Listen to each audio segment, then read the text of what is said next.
मंडळी नमस्कार।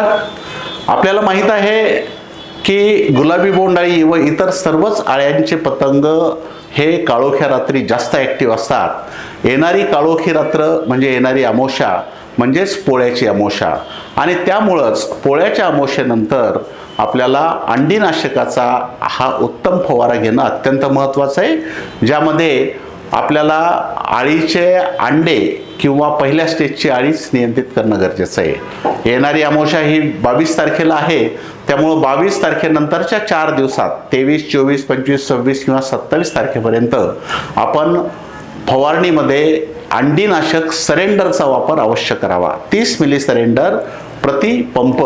यासोबत रसशोषक कीड जास्त असेल किंवा यापूर्वी ओढाची एक्स्ट्रा जर फवारलं नसेल तर मग ओढाची एक्स्ट्रा 30 मिली सरेंडर सोबत घेऊ शकता। मात्र कीड कमी असेल किंवा ओढाची एक्स्ट्रा या अगोदर फवारला असेल तर मग नोव्हेक 30 ग्रॅम किंवा रिहांश 20 मिली अधिक सल्फर 20 ग्रॅम घेऊ शकता। मात्र ओढाची एक्स्ट्रा सोबत सल्फर घेऊ नये। सल्फर घेणं ओढाची एक्स्ट्रा सोबत टाळावं।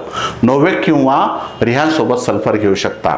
बुरशीनाशकामध्ये प्रोपिको 15 मिली आणि संजीवकामध्ये झेप 10 ते 15 मिली। योग्य वाढ असेल तर 10, जास्त वाढ जर कापसाची असेल तर झेप 15 मिली घेऊ शकता। या फवारणीमध्ये शक्यतो बदल करू नका। धन्यवाद।